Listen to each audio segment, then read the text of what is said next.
네, 시청자 여러분 안녕하세요. 오늘의 코인 앵커 문다연입니다. 오늘의 주요 경제 지표부터 살펴보겠습니다. 일단 뉴욕 3대 지수 모두 큰 변동성 보였습니다. 금리 인상에 대한 부담감이 작용한 것 같은데요. 특히나 장 막판에는 반등 흐름으로 마감을 했습니다. 지수로 확인해 보겠습니다. 네, 나스닥 장 막판 빨간불 켜냈습니다. 15,600선 위로 올라왔고요. S&P 500 지수 4,660선 유지하고 있습니다. 골드가 약간 상승했습니다. 1,800대를 넘기는 모습이고요. 테슬라는 큰 하락을 보였다가 장 막판에 다시금 하락세를 멎어가는 모습입니다. 코인베이스가 3%가량 하락하면서 마감했습니다. 비트코인 장중 한때 4만 달러가 깨지는 모습이었습니다. 지금 현재 41,700선에서 거래되고 있습니다. 오늘의 코인 주요 암호화폐 시황 보겠습니다. 어젯밤 좀 놀라신 분들 많으실 것 같습니다. 비트코인 단기간에 큰 변동성이 나오면서 작년 하락장과 굉장히 유사한 모습 보이고 있는데요. 공포 탐욕 지수도 작년 7월과 비슷하게 나온 상태입니다. 이 공포 심리를 깨트려줄 반등이 좀 필요한 시점으로 보이는데요. 큰 등폭락 속에서 상승을 보여준다면 7월 이후처럼 상승을 보일 수도 있겠지만 일단은 지금 현재 37,500달러까지는 염두에 두시는 게 좋을 것 같습니다. 그래도 다행인 건 거래량입니다. 시즌 종료다라고 한다면 거래량이 많아야 되는데 지금 현재는 거래량이 그 정도까지 나오지 않았기 때문에 단순 조정과 매집 단계다라고 생각하시면 좋을 것 같습니다. 오늘의 코인 이슈 살펴보겠습니다. 첫 번째 이슈는요.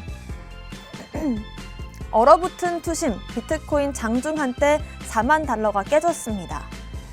네, 비트코인 가격이 장중 한때 4만 달러가 무너졌습니다. 5개월 만에 최저치를 기록했는데요. 시총 2위인 이더리움을 비롯해서 이 테더와 솔라나, 카르다노, 리플 여러 가지 코인들 모두 다 하락세를 보였습니다. 연준의 가파른 긴축 예고 때문에 이 금융시장 전반에 대한 투심이 좀 쪼그라든 모습인데요. 비트코인까지 좀 타격을 맞은 모습입니다. 미국 10년물 국채금리도 장중 한때 1.8%까지 오르는 모습이었고요. 뉴욕 3대 지수도 지금 계속해서 좀 하락세를 면치 못하고 있는 모습입니다. 제네시스 글로벌 트레이딩의 노엘 에치슨 마켓 인사이드 총괄은 비트코인이 지난 몇 달 동안 위험 자산처럼의 움직임을 보여왔다라고 말했는데요. 지금 정말 이 산타랠리와 1월 효과라는 말이 무색할 정도로 좋지 않은 상황이 이어지고 있는 상태입니다. 이렇게 또 하락장이 있으면 반대로 상승장이 있기도 마련인데요. 당분간 좀 1월 말에서 2월까지는 이런 흐름이 유지될 것 같으니까 여러분들 매매에 주의하시는 게 좋을 것 같습니다. 두 번째 이슈 보겠습니다. 아발란체 개발사 CEO가 하루 100만 건 이상의 트랜잭션, 올해도 견고한 성장을 보일 것이다 라고 전망했습니다.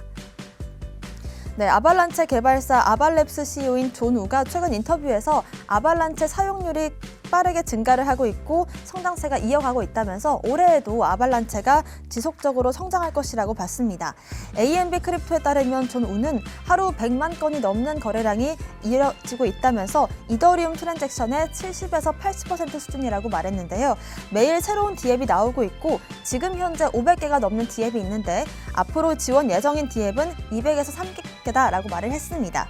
아발란체 같은 경우에 작년에 폭발적인 성장을 보였고 올해 디파이 열풍이 온다면 또 수혜를 받을 코인으로도 보이는데요. 특히나 이 업비트 상장 기대감도 있어서 앞으로가 기대가 되는 코인입니다. 마지막 이슈 보겠습니다. 코인원이 24일부터 외부 지갑 등록 절차를 시행합니다. 빗썸과 코빗도 주목을 받고 있는데요. 네, 코인원이 24일부터 고객 확인제도 시행에 따라서 외부 지갑 등록 절차를 시행할 예정입니다. 코인원의 가상자산을 다른 가상자산 지갑으로 출금을 할 때 해당 지갑 주소를 등록을 해야 출금이 가능한데요. 이른바 화이트리스트 정책이라고 불립니다. 이번 조치는 실명계좌 제휴사인 이 NH농협과의 제휴에 따른 걸로 보이는데요. 자금 세탁 방지를 위해서 본인 식별 정보를 확인할 수 있는 정보를 가진 지갑으로만 출금이 가능하게 되어 있습니다. 코인원도 이 본인 식별 정보를 인증할 수 없는 지갑 주소는 등록이 불가능하다라고 말을 했습니다. 빗썸도 농협은행과 실명계좌 계약을 맺고 있기 때문에 앞으로 코인원의 행보에 따라서 향후 또 방향성이 갈릴 것 같고 있고요. 코빗도 추이를 지켜보면서 관련 논의를 진행하고 있습니다. 보통 이 디파이나 NFT 같은 서비스를 이용을 할 때 개인 지갑과 연동해서 쓰는 경우가 많은데요. 특히나 이더리움 기반의 디파이 서비스 같은 경우에는 메타마스크를 연동해서 지원을 하는데 이때 코인원처럼 화이트리스트를 지원하는 곳에서는 가상자산을 송금할 수 없는 상태입니다.